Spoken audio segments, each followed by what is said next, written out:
It's still going on. Fight everywhere. Fight everywhere. Palliative. From Madara ward. See, they run with the bag. They steal the bag. They don't steal them. They don't steal the bag. Palliative, they run with the bag.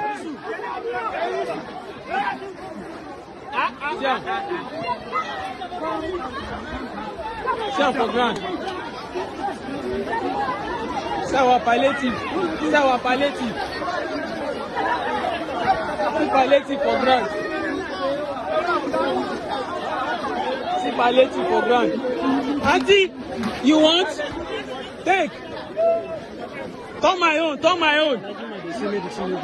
It's the state where people have been turned to animals. This has been the style they have used over years. Put suffering in the land and you throw crumbs to them and they rush at it. And it's not going to stop except the coming of Biafra. That is the only solution to this impunity done by these politicians. Most African countries don't produce these weapons. These weapons get into the wrong hands and they become a threat. Gaza, like you mentioned, and Ukraine, a lot of weapons are going, and these weapons are made from most Western nations. And that's why we use this opportunity to call on them to take it as a responsibility to ensure that they put measures in place that these weapons don't get into wrong hands. Because once they do, we'll have a lot of criminals and jihadists that are ready to use them against innocent. But the government of your country just welcomed a well-known terrorist in the world to the Nigerian Islamic State. And you are talking about weapons being manufactured and being used. You were one of those people that gave your tribes weapon to defend themselves last year and against the Fulanis. Meanwhile, you left other tribes and not your tribes to be attacked. Terrorism is everywhere and did not start in Africa. Unfortunately, we are the one bearing the brunt.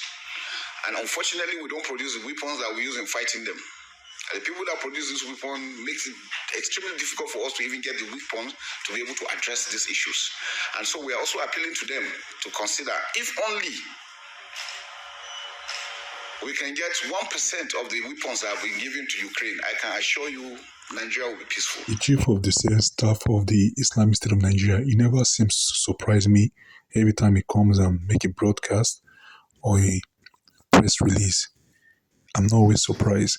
He always, he's not there on merit. He's there on geopolitical settings. That is why he's there.